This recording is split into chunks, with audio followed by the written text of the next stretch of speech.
Hello students, मैं अनूप शर्मा और आज हम लोग डिस्कस करेंगे कॉन्स्ट्रेंट रिलेशन। बात है कि ये कॉन्स्ट्रेंट रिलेशन क्या होता है। तो यहाँ पे कॉन्स्ट्रेंट रिलेशन का मतलब है कि जब मल्टीपल ब्लॉक और पुली सिस्टम होता है तो हर ब्लॉक का different velocity, different displacement, different acceleration होता है। यानी फोर्सली मोशन, यानी एक ब्लॉक अगर मूव करेगा तो दूसरे को चलना ही पड़ेगा। ऐसे मोशन को हम लोग क्या कहते हैं? Constraint motion. अब इस कॉन्स्ट्रेंट मोशन में हर ब्लॉक की वेलोसिटी डिफरेंट है। दोनों यानी किसकी कितनी वेलोसिटी है, सारे ब्लॉक्स की वेलोसिटी को आपस में रिलेट करने को ही हम लोग कहते हैं कॉन्स्ट्रेंट रिलेशन। यानी हर ब्लॉक के एक्सेलरेशन को रिलेट करना क्या हुआ? Constraint relation. तो कॉन्स्ट्रेंट रिलेशन के कुछ अपने क्वेश्चंस होते हैं, कहां कहां हम लोग अप्लाई करते हैं और कैसे अप्लाई करेंगे ये आज देखते हैं हम लोग। तो शुरू करते हैं फिर। यानी देखिए, पहला एक फिगर आपको दिख रहा होगा जिस पे लिखा हुआ है पुली कॉन्स्ट्रेंट। तो पुली ब्लॉक सिस्टम, यहां पे पहले पुराने टाइम पे हम लोग स्ट्रिंग की टोटल लेंथ लिखा करते थे किसी फिक्स पॉइंट से, डिफरेंशिएट करते थे तो वेलोसिटी मिलती थी, फिर अगेन डिफरेंशिएट करते थे, एक्सेलरेशन मिला करते थे। तो इन सारी चीजों से फिर आपस में वेलोसिटी, एक्सेलरेशन, डिस्प्लेसमेंट को हम लोग रिलेट करते थे। लेकिन आज के टाइम पे यानी अब एक शॉर्टकट भी है। शॉर्टकट के हिसाब से अगर हम लोग बात करें तो यहां जो अपना शॉर्टकट है उसके अकॉर्डिंग हम लोग कहते हैं कि वर्क डन बाई टेंशन, यानी work done by tension for each block, यानी total work done by tension is always zero. यानी बात किया जाए तो ये आपका मेन कॉन्सेप्ट हो गया।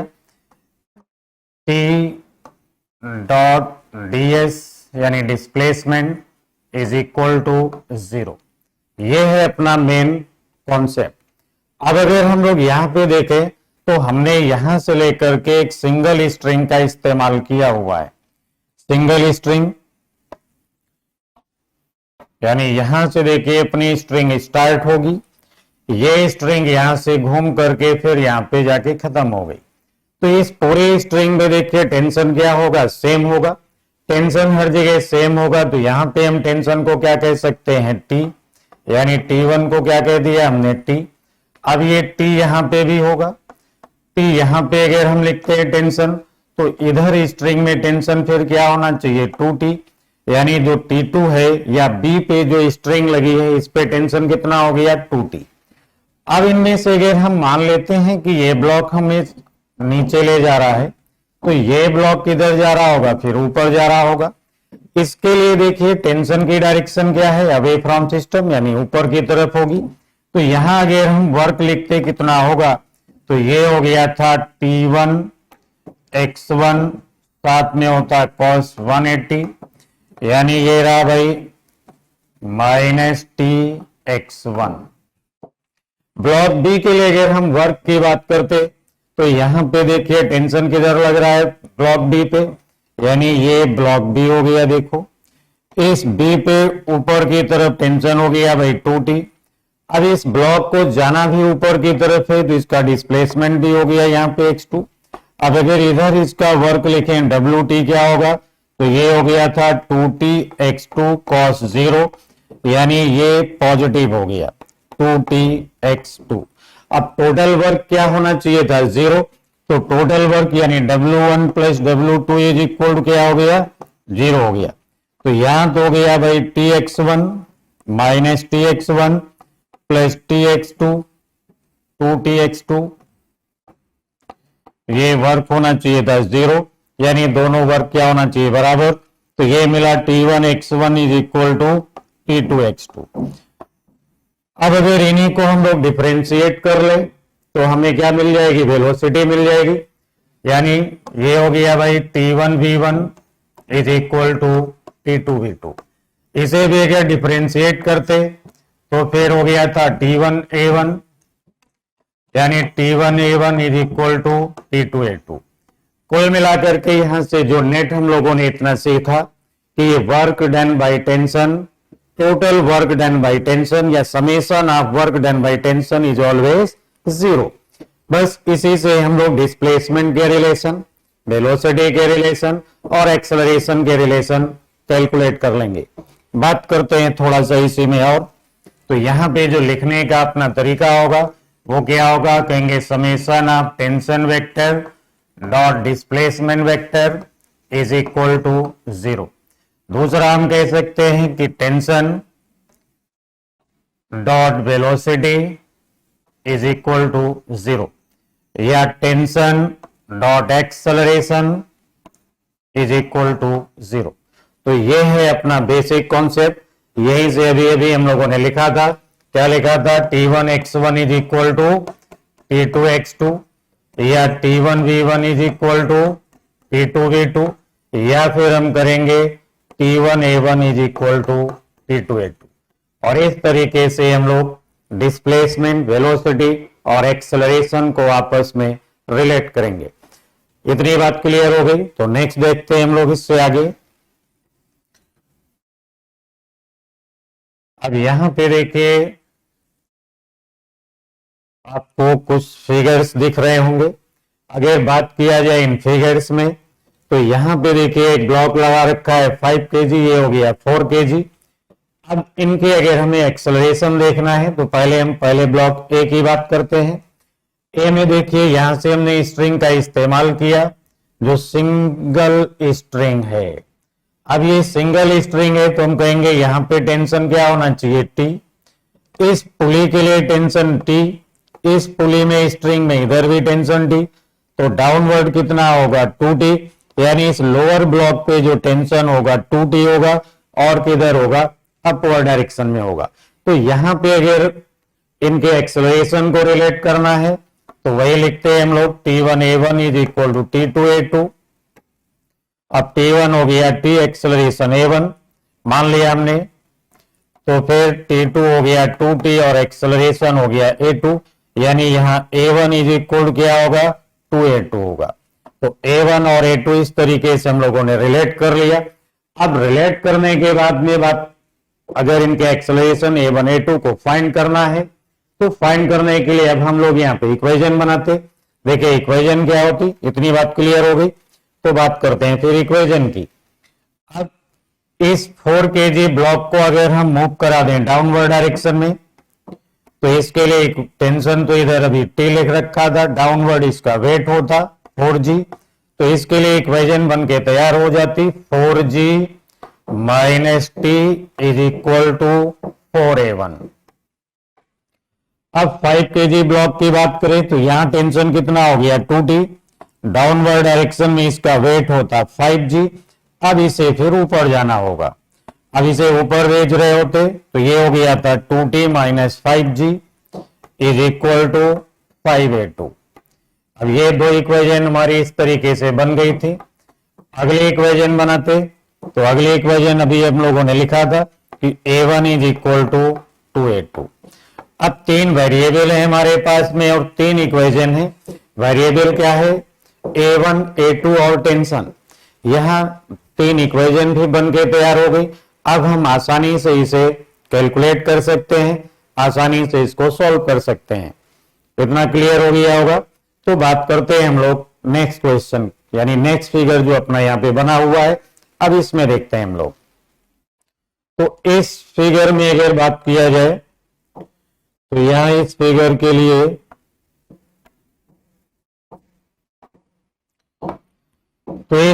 लिए देखिए भाई, अगर हम कहें कि यहां तो टेंशन होगा T और ये इधर जाएगा a1 एक्सेलरेशन से, तो ये जो ब्लॉक अपना 5 kg दिख रहा है ये फिर डाउनवर्ड जाना चाहिए और कितने एक्सेलरेशन से जाना चाहिए, a2। यहां पे टेंशन T है, पूरे सिंगल स्ट्रिंग का इस्तेमाल किया गया, यानी इस पूरे स्ट्रिंग में जो टेंशन होगा वो हर पॉइंट पे क्या होगा, सेम होगा। तो यहां पर भी टेंशन T होगा, यहां पर भी टेंशन T होगा। तो इस ब्लॉक के लिए 2t होगा और अपवर्ड डायरेक्शन में होगा। तो अब अगर हम एक्सेलरेशन को रिलेट करते तो ये हो गया था ta1 इज इक्वल टू, यहां पर भी हो गया था 2ta2 और यहां से भी आपको रिलेशन मिल गया a1 is equal to 2a2। इस तरीके से हमने कांस्टेंट से एक इक्वेशन बना ली। अब इसके बाद में दूसरी इक्वेशन हम लोग बनाएंगे। दूसरी इक्वेशन यानी इनके एक्सेलरेशन कैलकुलेट करना है, तब ये दो इक्वेशन और बनाएंगे। अगर लिखते हैं हम यहाँ पे फॉर 2 kg ब्लॉक, तो हमने लिखा भाई यहाँ पे फॉर 2 kg ब्लॉक। अब 2 kg ब्लॉक के लिए अगर देखें तो इस डायरेक्शन पे इस पे टेंशन लग रहा होगा और इसी टेंशन फोर्स की वजह से ये हॉरिजॉन्टल डायरेक्शन में मूव भी करेगा।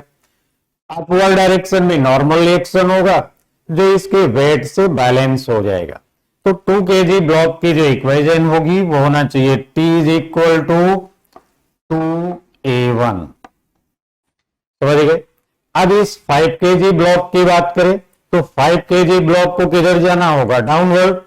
डाउनवर्ड जाना होगा तो इसका जो वेट होगा वो 5g हो गया। अपोज कौन कर रहा है, हम कहेंगे टेंशन, तो 2t हो गया टेंशन इज इक्वल टू लिखते 5a2।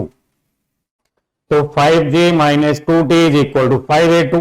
एक इक्वेशन हमने यहां से बना ली, एक इक्वेशन हमने यहां से बना डाली और एक इक्वेशन कांस्टेंट से बना ली। इन तीनों इक्वेशन का इस्तेमाल करें, हम इन्हें यूज करें तो a1 a2 की वैल्यू भी कैलकुलेट कर सकते हैं और ये रिलेशन तो हमें मिल ही गया। इसी रिलेशन को कहते हैं कांस्टेंट रिलेशन। समझ गए भाई। अब अगर बात किया जाए इस फिगर सी की, जो थर्ड फिगर दिख रहा है ये, यहां पे अगर हम लोग बात करते हैं तो सेम कंडीशन है। यहां भी टेंशन हो गया, देखो अपवर्ड डायरेक्शन में टी, तो यहां भी टी होना चाहिए, यहां भी टी होगा और इस स्ट्रिंग पे कितना हो जाएगा 2t। तो इनके भी एक्सेलरेशन का अगर रिलेशन देखें हम लोग तो इसको अगर हम भेज देते हैं, इधर भेज देते हैं भाई डाउनवर्ड, तो अगर ये डाउनवर्ड गया a1 एक्सेलरेशन से तो इसको फिर ऊपर जाना होगा a2 एक्सेलरेशन से। तो लिख देते हैं हम यहाँ पे भाई ta1 is equal to 2ta2। तो यहां भी रिलेशन हो गया a1 is equal to 2a2। और ऐसा करने के बाद में फिर हम लोग इसके लिए इक्वेशन बनाते। तो हमने पहले लिखा for block for 2 kg block, तो 2 kg ब्लॉक यहां पे जो दिख रहा है 2 kg ब्लॉक, इसका वेट होना चाहिए डाउनवर्ड, टेंशन किधर होगा अपवर्ड डायरेक्शन में। तो हम लिखते हैं यहाँ पे भाई 2g minus T is equal to 2a1, क्योंकि ये डाउनवर्ड जाएगा इसलिए वेट ज्यादा होगा। अब यहां पे बात करें इस ब्लॉक को हमने किधर भेजा है अपवर्ड डायरेक्शन में, तो अपवर्ड डायरेक्शन में फिर टेंशन ज्यादा होना चाहिए। तो इसकी इक्वेशन हो जाती 2t minus G is equal to 2a2। यानी यहां पर भी हम लोगों ने जो है तीन इक्वेशन बना के रख ली।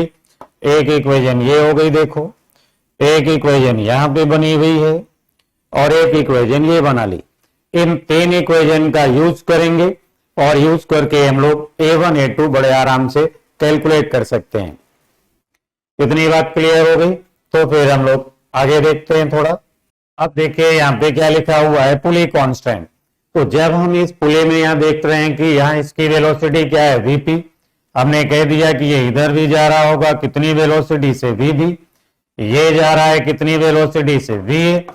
अब इनके कांस्टेंट की बात करें तो इसकी वेलोसिटी लिख रहे होते हैं हम लोग vb माइनस vp, और यहां पे लिखे तो फिर अपोजिट, तो माइनस हो गया va माइनस vp, यानी ये इनका कांस्टेंट रिलेशन हुआ।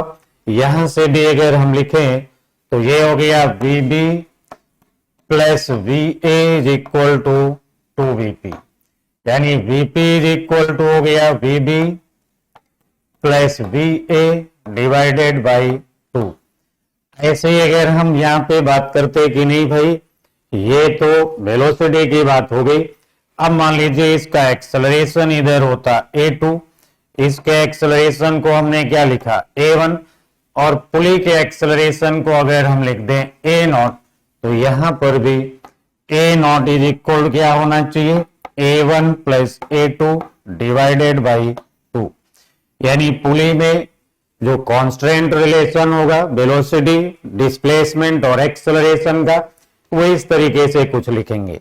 अगर इसके डिस्प्लेसमेंट को हम यहां लिखते हैं x2, इसको हमने इधर लिख दिया भाई x1 और इसके डिस्प्लेसमेंट को लिखे x0, तो यहां x0 इज इक्वल टू भी क्या होना चाहिए, x1 plus x2 divided by 2। तो ये इनके डिस्प्लेसमेंट, वेलोसिटी और एक्सेलरेशन के रिलेशन होना चाहिए। ये किसी क्वेश्चन का एक छोटा सा पार्ट है। यानी जब आप मल्टीपल पुली ब्लॉक सिस्टम में जाएंगे तो वहां पुली भी मूवेबल पुली होंगी, पुली भी मूव कर रही होंगी, पुली मूव कर रही होंगी तो और ब्लॉक भी मूव कर रहे होंगे, तो हमें जो इनकी velocity, acceleration with respect to ground वो इस तरीके से मिल जाएंगे। इतनी बात क्लियर हो गई। तो बात करते हैं हम लोग नेक्स्ट टॉपिक पे और देखते हैं आगे। तो देखिए यहां पे एक मिल गया, सीधे सीधे क्वेश्चन मिल गया। अब इस क्वेश्चन में अगर उसी कॉन्सेप्ट को हम लोग अप्लाई करें और इसको हम लिख देते हैं कि इसकी वेलोसिटी क्या हो गई भाई, v0, और इस पुली जो दिख रही है P2, इसकी वेलोसिटी क्या है, v डैश, क्योंकि ये फिलहाल तो नीचे ही जाएगा लेकिन हमने लिख दिया कुछ। अब यहां उसी रिलेशन को इस्तेमाल करें, इसकी वेलोसिटी को हमने लिखा v0, इसकी वेलोसिटी को लिख दिया vp, तो ये होना चाहिए था भाई v0 minus vp is equal to लिख रहे होते भाई माइनस ये रहा v dash minus vp। But ये पुली तो हमारी फिक्स है, फिक्स है तो इसकी जो वेलोसिटी है वो क्या होना चाहिए, 0 होना चाहिए। अब वो वेलोसिटी 0 होना चाहिए तो हम कहेंगे v0 is equal to minus v dash, या v डैश इज इक्वल क्या होगा, माइनस v0। यानी इस ब्लॉक की जो भी वेलोसिटी अपवर्ड डायरेक्शन में है उतनी ही सेम वेलोसिटी से ये जो पुली है हमारी डाउनवर्ड डायरेक्शन में मूव करेगी। यानी अब ये पुली हो गई देखो P2, और ये पुली हमारी डाउनवर्ड मूव कर रही है कितनी वेलोसिटी से, v0। अब यहां पे जो हम लोगों ने ब्लॉक लगा रखे हैं, इन ब्लॉक्स को भी हमने भेज दिया, इधर बोल दिया इसको हमने v1 और इसको भी बोल दिया हमने v2। अब ऐसा करने के बाद में फिर हम क्या लिख रहे होते भाई, v1 minus v0 is equal to minus v2 minus v0। तो यहां से मिल गया हमको v1 plus v2 is equal to 2v0। तो v0 इज इक्वल क्या हो गया, v1 plus v2 divided by 2। यानी इससे पहले जो हम लोगों ने कॉन्सेप्ट यूज किया था, जो एक्सप्लेन किया था, उसी कॉन्सेप्ट के बेस पे हमने ये ऐसा कुछ लिख डाला। अब यहां पे अगर हम चाहें, यहां पे अगर हम लोग चाहें तो ऐसा भी बोल सकते हैं कि पुली तो फिक्स है तो इस पुली का जो एक्सेलरेशन है वो भी क्या होना चाहिए, 0 होना चाहिए। इस ब्लॉक ए का अगर अपवर्ड डायरेक्शन में एक्सेलरेशन a0 है तो ये जो पुली P2 हमको दिख रही है ये पुली भी a0 एक्सेलरेशन से डाउनवर्ड जाएगी। यहां अगर इसके एक्सेलरेशन को हम लिख देते हैं a1 और इसके एक्सेलरेशन को क्या लिख लें, a2, तो फिर यहां पर a0 इज इक्वल टू क्या हो जाएगा, a1 plus a2 divided by 2। यानी ये इनके एक्सेलरेशन का रिलेशन होना चाहिए, ये हो गया इनकी वेलोसिटी का रिलेशन, और इस तरीके से हम लोग एक्सेलरेशन, वेलोसिटी, डिस्प्लेसमेंट सभी के रिलेशन फिक्स कर सकते हैं कांस्टेंट से, और इनकी इक्वेशन बना करके जो भी चाहें वेलोसिटी, एक्सेलरेशन कैलकुलेट कर सकते हैं। इतनी बात क्लियर हो गई भाई।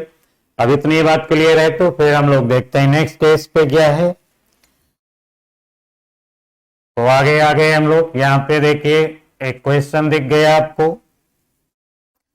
अब इस क्वेश्चन में लिखा हुआ है for the system shown in figure find out the constant equation involving velocity of block.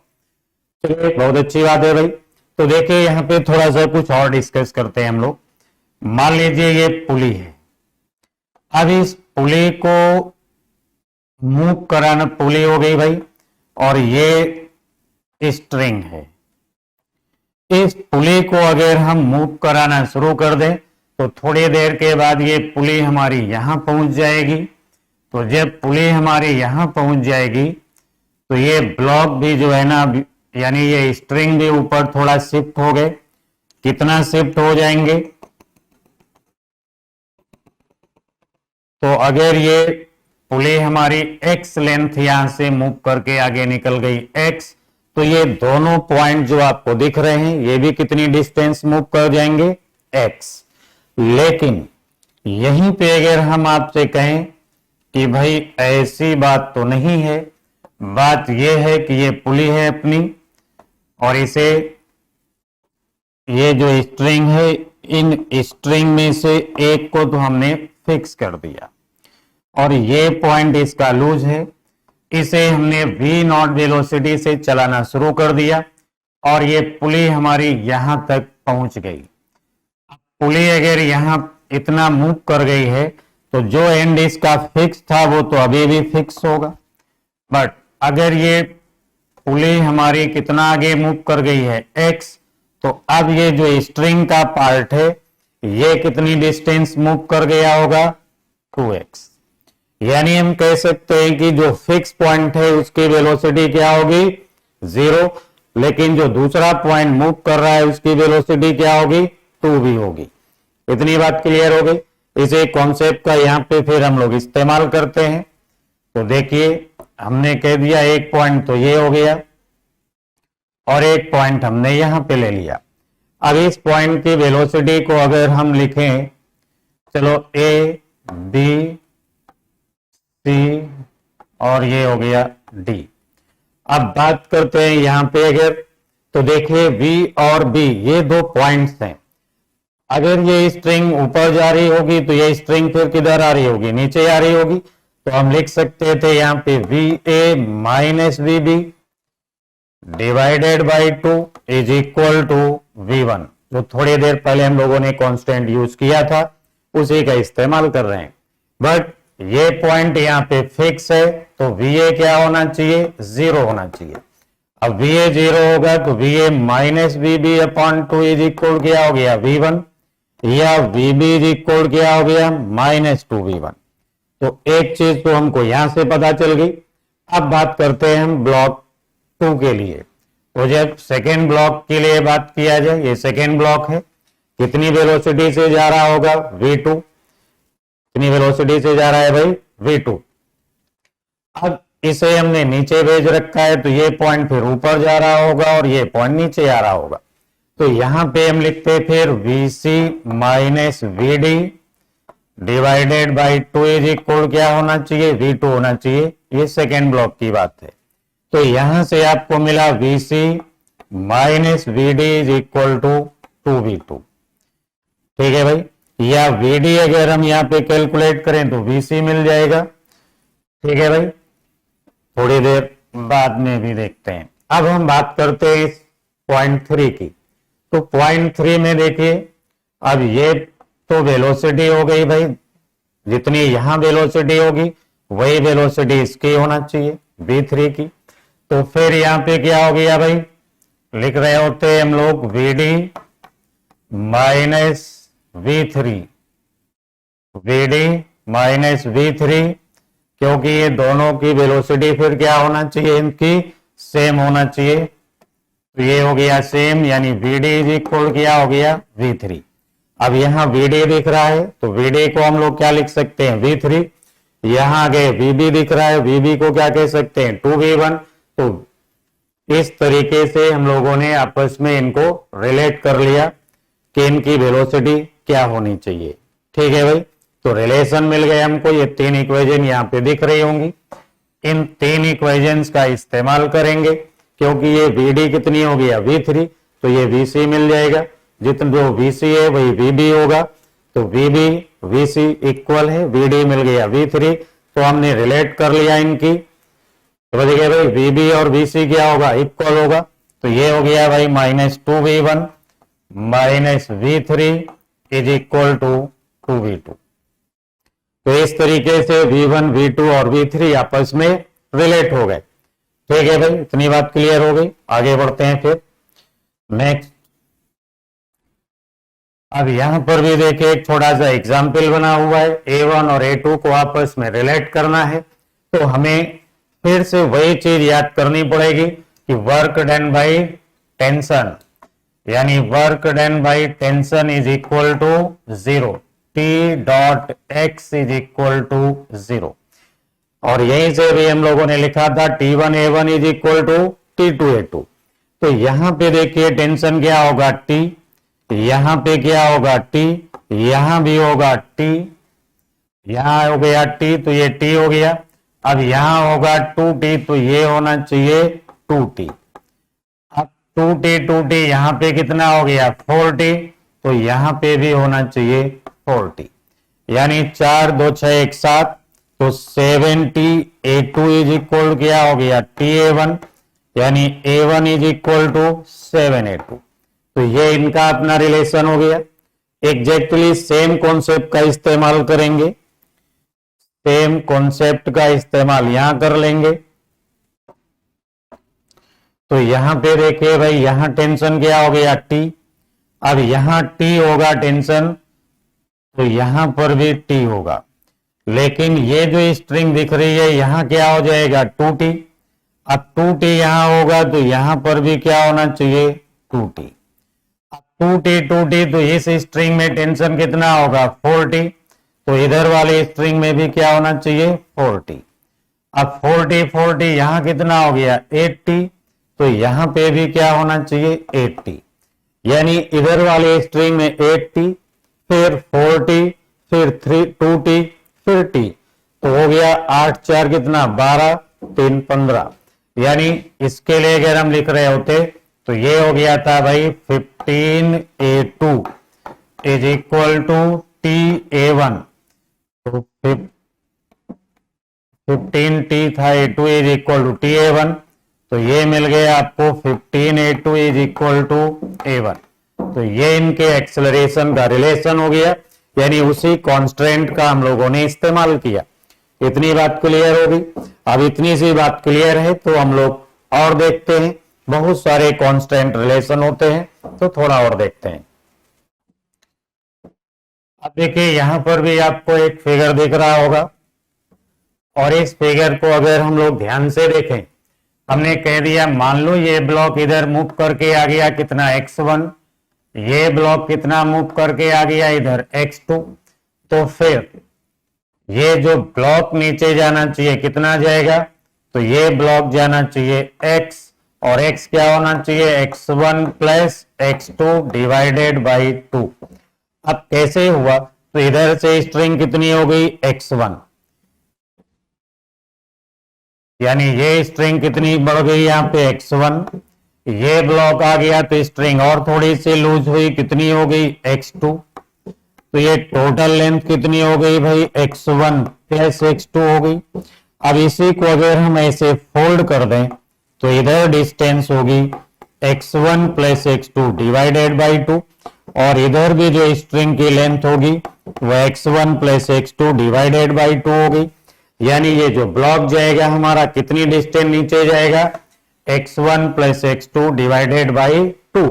तो यहां अगर हम इनके एक्सेलरेशन की बात करें कि इसकी वेलोसिटी इधर v1 है और इसकी वेलोसिटी है इधर v2, तो यहां पर और इसकी वेलोसिटी को v कह दें तो v इज इक्वल टू फिर क्या होना चाहिए v1 plus v2 divided by 2, और अगर हम कहते हैं नहीं इसका एक्सेलरेशन इधर a1 है, इस ब्लॉक का एक्सेलरेशन इधर a2 है, तो इसका एक्सेलरेशन क्या होना चाहिए a, और a इज इक्वल क्या होना चाहिए a1 plus a2 divided by 2, यानी एक्सेलरेशन का रिलेशन कितना हो गया a1 plus a2 divided by 2, velocity का relation v1 plus v2 divided by 2, और डिस्प्लेसमेंट का रिलेशन क्या मिला x1 plus x2 divided by 2। अब इतना लिखने के बाद में एक कांस्टेंट से हमने एक्सेलरेशन रिलेट कर लिए। अब चाहें तो इनकी इक्वेशन बना ले, इक्वेशन बना रहे होते तो देखिए इस पूरी स्ट्रिंग में टेंशन क्या होगा सेम, इस पूरे स्ट्रिंग में टेंशन क्या होगा सेम होगा, तो यहां पे अगर टेंशन T है तो यहां पर भी टेंशन T होगा, और यहां पे फिर होना चाहिए 2t। अब इक्वेशन बनाते तो क्या हो गया था, इसका मास हो गया मान लो m1, इसको हमने लिख दिया m2 और इसे लिख दिया m3। तो इक्वेशन हो गई थी t is equal to m1a1। इस ब्लॉक के लिए इक्वेशन लिख रहे होते तो t इज इक्वल हो गया था m2a2, और इस ब्लॉक के लिए अगर इक्वेशन लिखें तो ये हो गया था m3g minus 2t is equal to m3a3। ठीक है भाई, यहां पे हमने कितनी इक्वेशन बना डाली, 3। वेरिएबल कितने हो गए हमारे पास, 4, t1 t a1 a2 a3, यानी a1 a2 a3 और साथ में क्या है, टेंशन। तो यहां वेरिएबल हो गए 4, इक्वेशन है 3, तो यहां जरूरत पड़ेगी हमें कांस्टेंट की, तो इस कांस्टेंट का इस्तेमाल कर लिया। अभी हमने इधर क्या लिखा था, इसको a1, इसके एक्सेलरेशन को क्या बोला था a2, और इसके एक्सेलरेशन को अगर हम लिखें a3, तो यहां a3 इज इक्वल होना चाहिए a1 plus a2 divided by 2। तो ये 3 इक्वेशन हो गई, 4 इक्वेशन भी बन गए अपने पास और 4 वेरिएबल है। अब थोड़ी सी मेहनत करेंगे आप तो इसके आंसर निकाल सकते हैं। तो ये था कांस्टेंट। आगे देखते हैं फिर। अब देखिए यहां पर आपको एग्जैक्टली सेम लेकिन 2 फिगर आपको दिख रहे होंगे। अब अगर हम यहां कहते हैं कि ये ब्लॉक हमें हमारा x1 डिस्टेंस इधर जाएगा, ये इधर जाएगा x2 डिस्टेंस, तो फिर ये जो x3 डिस्टेंस होगी क्या होगी, तो इस बार देखिए इधर से तो स्ट्रिंग बढ़ रही है और इधर से क्या हो रही है, कम। तो ये जो x3 है वो होना चाहिए x1 minus x2 divided by 2। इसी के बेस पे हम कहते हैं फिर v3 क्या होना चाहिए, तो v1 minus v2 divided by 2। v2 इसकी वेलोसिटी हो गई और v1 इसकी वेलोसिटी हो गई, v3 इस ब्लॉक की वेलोसिटी हो गई। तो ये इनका आपस में रिलेशन हो गया। अब अगर हम कहने ये तो इधर जाएगा a1 एक्सेलरेशन से और ये इधर जाएगा a2 एक्सेलरेशन से, तो इसका एक्सेलरेशन क्या होगा a3, और a3 यहां पे क्या होगा फिर a1 minus a2 divided by 2। तो ये इनके रिलेशन होना चाहिए उसी कांस्टेंट के बेस पे। अब बात करते हैं इस फिगर की। तो यहां पे देखिए दोनों ब्लॉक हमारे अपोजिट डायरेक्शन में जा रहे हैं। तो अगर इसका इधर डिस्प्लेसमेंट x1 है, इसका इधर x2, तो फिर इसका जो x3 डिस्प्लेसमेंट होगा वो x3 क्या होना चाहिए, x1 plus x2 divided by 2। समझ गए ना, क्योंकि रस्सी कितनी कम हो जाएगी, x1 प्लस x2, तो ये इसका हो गया। अब उसी बेस पे अगर हम इसकी वेलोसिटी की बात करें कि नहीं, v3 इधर इसकी वेलोसिटी लिख दिया v1, इसकी वेलोसिटी को कह दिया हमने v2, तो फिर v3 इज इक्वल क्या हो जाएगा, v1 plus v2 divided by 2। और अगर कहने इसका एक्सेलरेशन इधर a1 है, इसका एक्सेलरेशन इधर a2 है और इसका एक्सेलरेशन इधर a3 है, तो a3 फिर क्या होगा a1 plus a2 divided by 2। यानी इस तरीके से हम कैलकुलेट कर लेंगे, यानी रिलेट कर लेंगे इनके डिस्प्लेसमेंट, वेलोसिटी और एक्सेलरेशन का क्या रिलेशन होगा। और देखते हैं, अभी अच्छे से समझते हैं थोड़ा। तो नेक्स्ट, अब यहां से देखिए क्या मिला हमें, वेज एंड ब्लॉक लिखा हुआ है। यहां पर भी कांस्टेंट की बात है, क्योंकि जब हम इनको रिलीज करेंगे, यहां से रिलीज करेंगे तो ये ब्लॉक नीचे मूव करेगा, ब्लॉक मूव करेगा तो ये वेज भी मूव करेगा। अब लेकिन यहां पे जो शॉर्टकट की जो बात है, जो आपको याद रखनी है, क्योंकि वैसे तो बड़ा लंबा लंबा रिलेशन होगा, लेकिन जो शॉर्टकट जो आपको याद रखना है उसके अकॉर्डिंग देखिए, कुछ भी हो जाए, अगर ये ब्लॉक स्लाइड करेगा तो ये हमेशा इस इंक्लाइन प्लेन की इंक्लाइन सरफेस के साथ टच में रहेगा, कांटेक्ट में रहेगा। और ये मूव कर रहा है वेज पे, तो हम कहेंगे विद रेस्पेक्ट टू वेज, यानी वेज के रेस्पेक्ट में, वेज के रेस्पेक्ट में जो एक्सेलरेशन होगा ब्लॉक का वो इस डायरेक्शन में होना चाहिए, यानी relative acceleration, relative velocity and relative displacement किधर होंगे, कहेंगे अलोंग द कॉन्टैक्ट सरफेस। अब कॉन्टैक्ट सरफेस के अलोंग अगर ये सारी चीजें होंगी तो वैसे भी थोड़ा सा अगर हम बात करें कि ये ब्लॉक हमारा इधर जाने लगा मान लो A1 एक्सेलरेशन से, तो ये ब्लॉक जो है ना वो धीरे धीरे ऐसे गिर रहा होगा A2 से। अब अगर हम यहां लिखें acceleration of block with respect to wedge, तो फिर ये होता है acceleration of block minus acceleration of wedge. यानी अगर इनके फिगर की बात करें तो ये होता फिर A2 और ये हो गया था -A1, और ऐसे अगर ज्वाइन करें तो ये हो गया था रिलेटिव एक्सेलरेशन। तो रिलेटिव एक्सेलरेशन फिर इसका इस डायरेक्शन में होगा।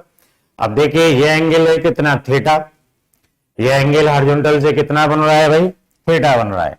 तो हम चाहें तो कैलकुलेट कर सकते हैं, क्या कैलकुलेट कर सकते हैं भाई, ये एंगल होता 90 माइनस थीटा, तो यहां पे अगर हम लिखें tan 90 माइनस थीटा तो ये हो जाता A1 अपॉन A2।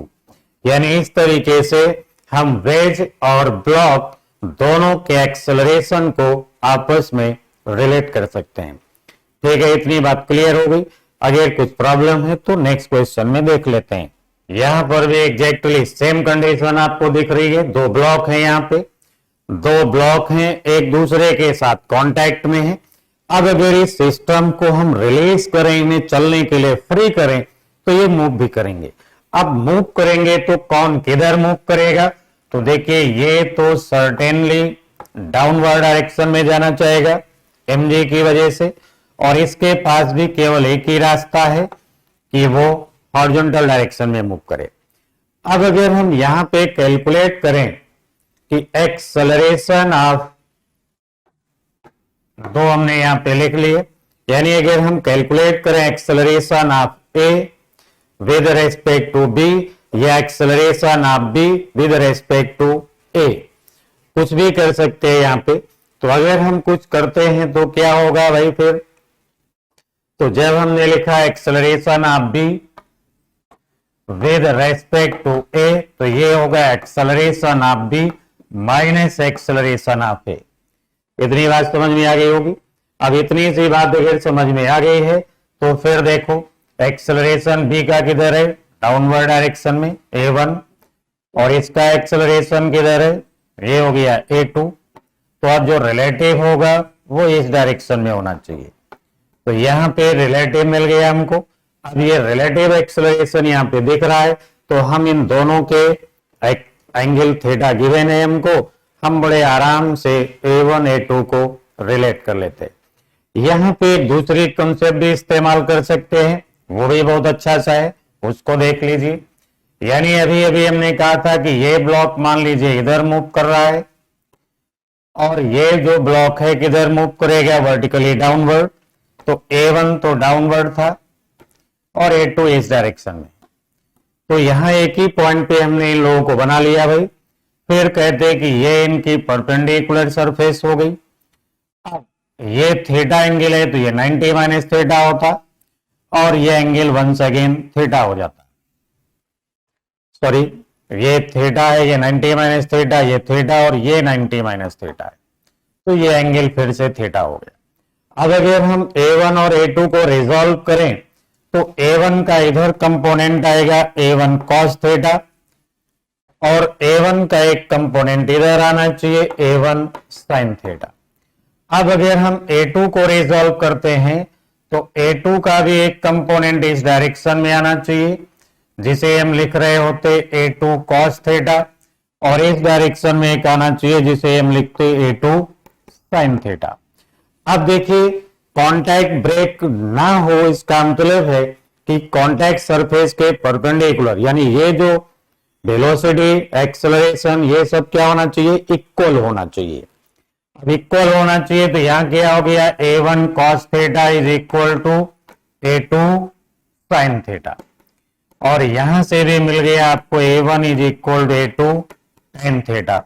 यानी अगर ऐसी कुछ कंडीशंस आपको दिखती हैं तो आप एक्सेलरेशन, दोनों के एक्सेलरेशन को आप रिजॉल्व कीजिए along the contact surface and perpendicular to contact surface. अब perpendicular to contact surface जो कंपोनेंट होंगे, वेलोसिटी, एक्सेलरेशन, वो सब इक्वल होना चाहिए। इक्वल होंगे तो कांटेक्ट कभी ब्रेक नहीं होगा, और इक्वल अगर नहीं होंगे तो कांटेक्ट ब्रेक हो जाएगा। तो इसी बात का हम लोग फायदा उठाते हैं, यानी इनके एक्सेलरेशन को रिजॉल्व किया perpendicular to contact surface. Perpendicular to contact surface दोनों एक्सेलरेशन के कंपोनेंट क्या होना चाहिए, सेम। हमने इनको इक्वल किया और इक्वल करके डिजायर्ड रिलेशन हमने यहां से कैलकुलेट कर लिया कि एग्जैक्ट क्या रिलेशन होना चाहिए, जो हमें मिला A1 is equal to A2 tan theta. समझ गए भाई। अब बात करते हैं दूसरे कॉन्सेप्ट की। बहुत सारे कॉन्सेप्ट यहां पे इन्वॉल्व होते हैं। तो यहां पे देखिए दूसरा कॉन्सेप्ट है। अब दूसरा क्या, उसी कॉन्सेप्ट की बात करेंगे। एक ही कॉन्सेप्ट हो गया, यानी जब हम इनको फ्री करेंगे मूव करने के लिए, ये फ्री टू मूव होंगे, तो मान लीजिए कि ये जो ब्लॉक है वो डाउनवर्ड आ रहा होगा, कितने एक्सेलरेशन से, हमने कह दिया A1, और ये वेज जो है हमारा वो फ्री होगा हॉरिजॉन्टल डायरेक्शन में चलने के लिए, कितने एक्सेलरेशन से, A2। अब ये दोनों इस तरीके से चलने लगे। अब दोनों चलने लगे, लेकिन एक चीज पता है कि इनका जो रिलेटिव एक्सेलरेशन होगा वो किधर होना चाहिए, अलोंग द इंक्लाइन प्लेन। तो हम यहाँ पे रिलेटिव एक्सेलरेशन की बात करते, मतलब ये तो हो गया देखो A1, और ऐसे हमने क्या बना लिया भाई A2, तो फिर ये होना चाहिए रिलेटिव एक्सेलरेशन। अब ये हो गया भाई रिलेटिव एक्सेलरेशन, समझ गए भाई। अब यहां पे देखिए ये एंगल आपको गिवन है, ये एंगल आपको गिवन है, तो आप डायरेक्ट यहां लिखते tan थीटा, और tan थीटा इज इक्वल क्या हो जाएगा A1 अपॉन A2। तो इस तरीके से A1 इज इक्वल क्या मिला आपको, A2 tan थीटा। और इस तरीके से आप जो है A1 A2 को आपस में रिलेट कर लेंगे। इसके अलावा एक दूसरा कॉन्सेप्ट भी मैंने अभी अभी बताया था, उसका भी अगर आप इस्तेमाल करना चाहें तो वो भी कर सकते हैं। देखिए कैसे अप्लाई करेंगे, सीखिए। फिर इस डायरेक्शन में हमने क्या बनाया था A2, और इस डायरेक्शन में हमने क्या बना रखा है A1 शायद। अब ये एंगल थीटा है, तो ये हमें एक परपेंडिकुलर कंपोनेंट चाहिए। ये थीटा है, 90 माइनस थीटा है, थीटा होता तो इधर हम क्या लिखते A2 cos थीटा। तो देखिए भाई, और इसको रिजॉल्व करते, इसका एक कंपोनेंट इधर लाते, ऐसे ही ये एंगल भी थीटा होगा, इसको रिजॉल्व कर लेंगे तो इधर इसका एक कंपोनेंट मिल जाएगा और एक कंपोनेंट इधर आ जाएगा। अब यहां से अगर हम कैलकुलेट करें तो भी वही चीज मिलेगी, exactly same. A2 is equal to क्या मिला A1 tan थीटा। समझ गए भाई। तो दोनों ही कॉन्सेप्ट आप बराबर से इस्तेमाल करिए, कोई प्रॉब्लम नहीं है। यानी ये हो गया देखो A2 cos theta is equal to A1 sin theta, यानी A2 is equal to A1 tan theta.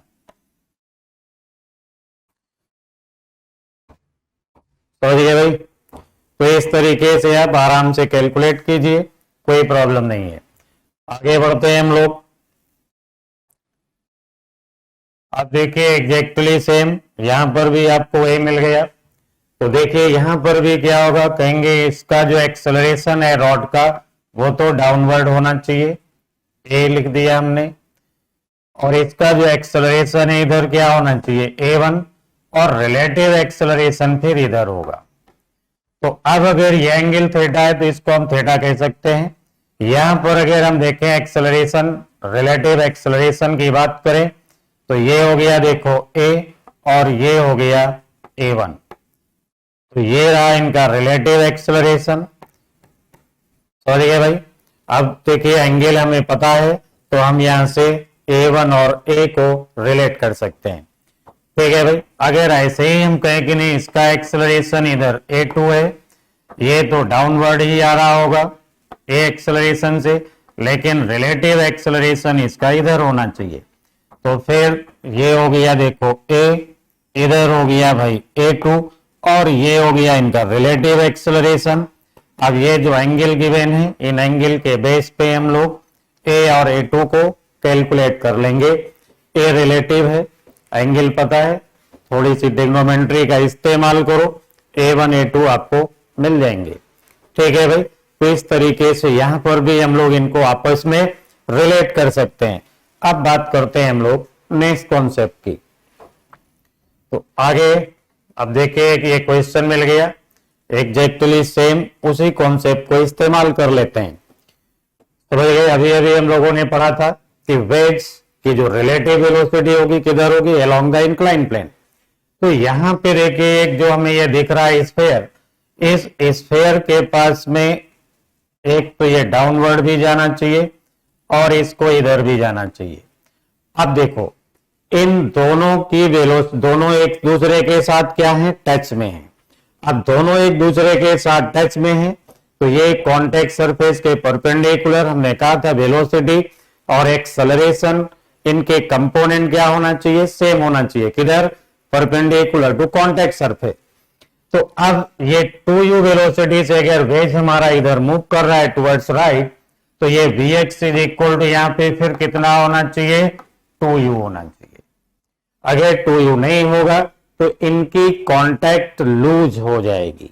इतनी बात समझ में आ गई। अब बात करते हैं हम इसकी। तो यहां पे जब देखिए ये v वाई हो गया और ये प्लेन हमारा इधर जा रहा है। अब अगर हम निकालें velocity of sphere with respect to a, तो फिर क्या होता, इस डायरेक्शन में विद रेस्पेक्ट टू a तो vx प्लस u, यानी इधर कितना हो जाता 3u, और ये क्या हो गया भाई vy हो गया। तो फिर इनकी जो रिजल्टेंट वेलोसिटी है अलोंग द प्लेन, यानी ऐसे जाना चाहिए, तो ये हो गया था भाई 3u। अब यहाँ एक एंगल आपको गिवन है, इस एंगल का इस्तेमाल करो भाई, समझ गए। और यहां पर भी आप आराम से कैलकुलेट कर लेंगे। तो ये tan theta is equal to V Y 3u upon V Y, और यहां से आप वी वाई कैलकुलेट कर लेंगे जो होगा 3u अपॉन tan थीटा। अब वी वाई आपको यहां से मिल गया, वी एक्स आपने ऐसे कैलकुलेट कर लिया, तो v का जो मैग्नीट्यूड है वो आप आराम से लिख लेंगे V X square plus V Y square. तो यहां से आप बड़े आराम से कैलकुलेट कर सकते हैं। ठीक है भाई, बात करते हैं नेक्स्ट कॉन्सेप्ट की। नेक्स्ट में कॉन्सेप्ट क्या, क्वेश्चन ही है, चलो इसको भी देख लेते हैं। फिर वही काम, देखिए ये इधर मूव कर रहा है 2√7 सेंटीमीटर पर सेकेंड, तो फिर इसकी वेलोसिटी का जो कंपोनेंट इधर होगा, समझ गए ना, vx, वो vx इज इक्वल क्या होना चाहिए फिर, तो हम कहेंगे vx is equal to 2√7 centimetre per second होना चाहिए।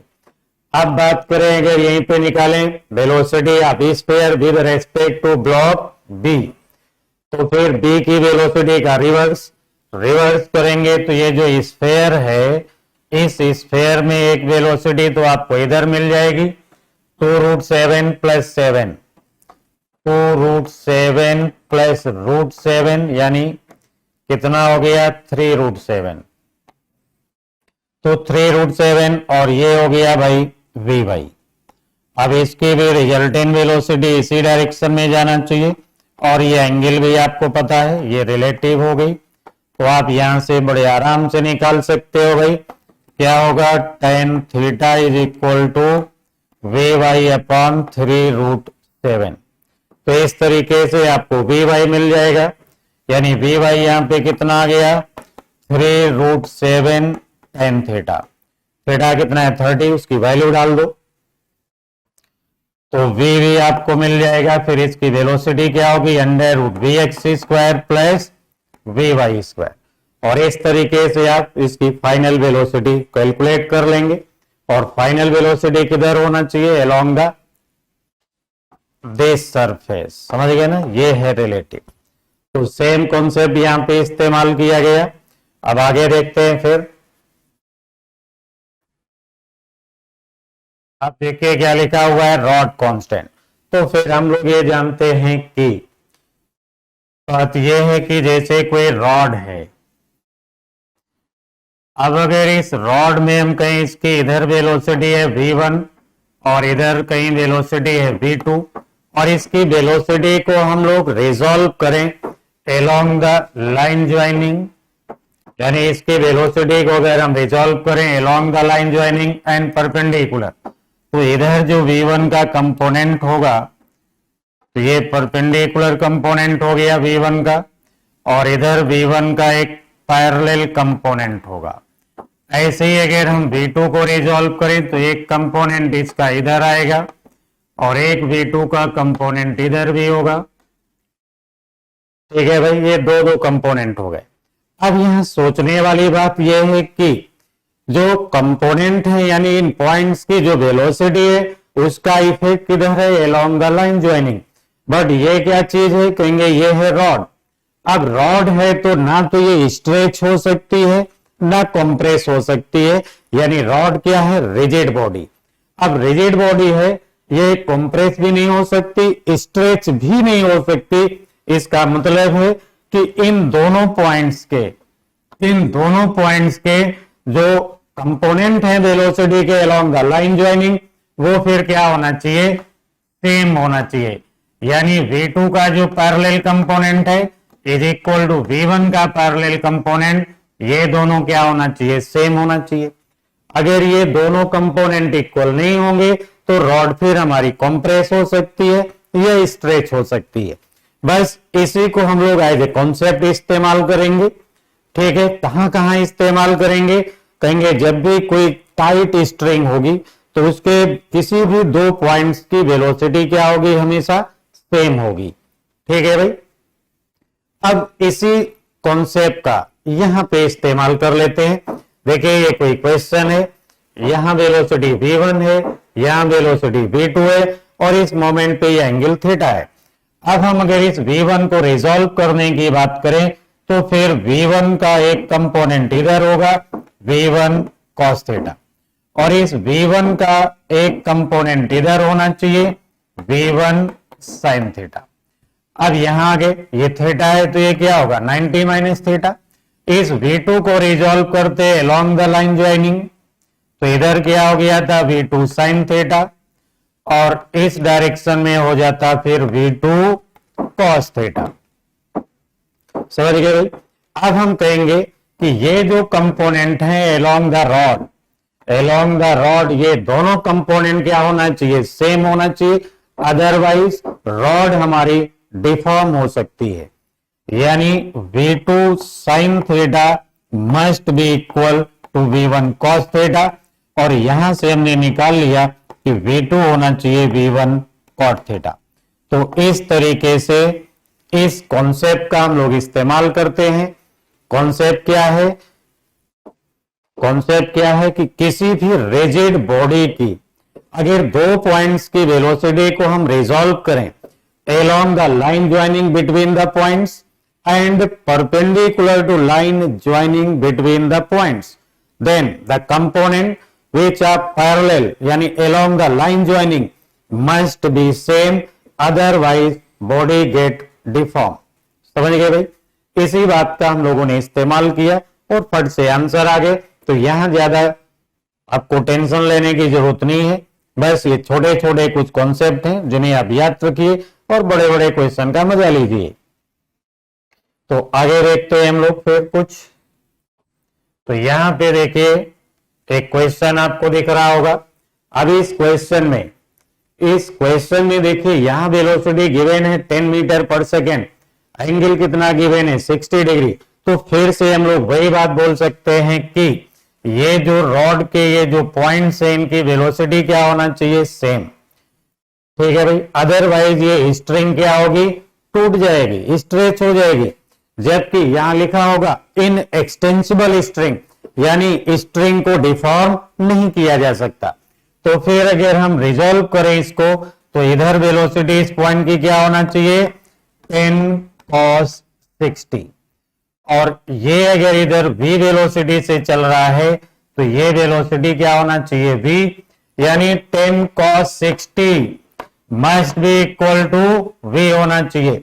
यानी ये जो v हमने लिखा है यहाँ पे v, वो v कितना होना चाहिए भाई 10 cos 60, तो 10 इंटू 1/2 कितना हो गया 5 मीटर पर सेकेंड। इस तरीके से कैलकुलेट कर लेंगे, क्योंकि ब्लॉक की वेलोसिटी भी तो स्ट्रिंग की वेलोसिटी भी इधर क्या होना चाहिए v होना चाहिए।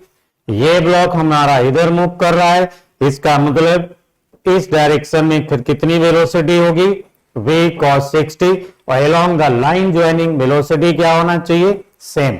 इसी का इस्तेमाल किया, बस आंसर आ गया। तो ये बहुत छोटे छोटे कॉन्सेप्ट हैं, बहुत बड़े बड़े काम करते हैं, बस रिवाइज करो और इस्तेमाल करो। यहां पे देखिए क्वेश्चन और दिख रहा होगा आपको, यहां भी एग्जैक्टली सेम कॉन्सेप्ट का इस्तेमाल करेंगे। क्या कहेंगे, ये कॉलर जो है कितनी वेलोसिटी से मूव कर रहा है va। अब va वेलोसिटी से मूव कर रहा है, इसका मतलब वेलोसिटी का इधर कंपोनेंट क्या होगा va cos थीटा। अब ये ब्लॉक हमारा vb वेलोसिटी से मूव कर रहा है, इसका मतलब इस पॉइंट की वेलोसिटी भी क्या होना चाहिए vb होना चाहिए। तो यहां पर भी हम वही लिखते vb is equal to va cos theta. अब एक्सेलरेशन की अगर बात होती तो ab इज इक्वल क्या हो जाता a cos थीटा। समझिए भाई, तो ये इनका अपना कांस्टेंट बनता। इस तरीके से कॉन्सेप्ट वही इस्तेमाल किया कि अगर इधर की वेलोसिटी इसकी वजह से क्या होना चाहिए va cos थीटा, और स्ट्रिंग की कितनी वेलोसिटी है vb, तो दोनों वेलोसिटी क्या होना चाहिए सेम, अदरवाइज स्ट्रिंग डिफॉर्म हो जाएगी और इनएक्सटेंसिबल है, इसलिए ये ना तो स्ट्रेच हो सकती है ना ब्रेक हो सकती है, ठीक है भाई, ना कंप्रेस हो सकती है। तो फिर ये दोनों वेलोसिटी के कंपोनेंट या दोनों की velocity along the string same होना चाहिए। इतनी बात क्लियर हो गई, आगे देखते हैं। फिर यह एक बहुत पुराना क्वेश्चन है, आप लोगों ने देखा होगा, हर किताब में मिल जाता है। दो ऐसे पुली बनी होंगी, फिर आपने देखा होगा एक स्ट्रिंग यहां से ऐसे आती है, एक ब्लॉक यहां लगा होता है, और यहां से स्ट्रिंग कितनी वेलोसिटी से मूव कर रही होती है u वेलोसिटी से। तो अब ये u वेलोसिटी से ऐसे मूव कर रही होती है। क्वेश्चन हमसे पूछा जाता है कि जिस समय वर्टिकल से स्ट्रिंग एंगल बना रही होंगी ऐसा, उस समय इस ब्लॉक की वेलोसिटी क्या होगी। तो इसके लिए हम लोगों ने कॉन्सेप्ट जो इस्तेमाल किया क्या होगा, कहेंगे ये ब्लॉक फिर हमारा जो है ना वो इसी डायरेक्शन में वर्टिकली अपवर्ड जा रहा होगा, तो इस v का जो इधर कंपोनेंट है वो क्या होना चाहिए, कहेंगे v cos थीटा। और अगर स्ट्रिंग हमारी u वेलोसिटी से डाउनवर्ड मूव कर रही है, मतलब स्ट्रिंग की वेलोसिटी फिर इधर क्या होना चाहिए u, स्ट्रिंग की वेलोसिटी u होना चाहिए।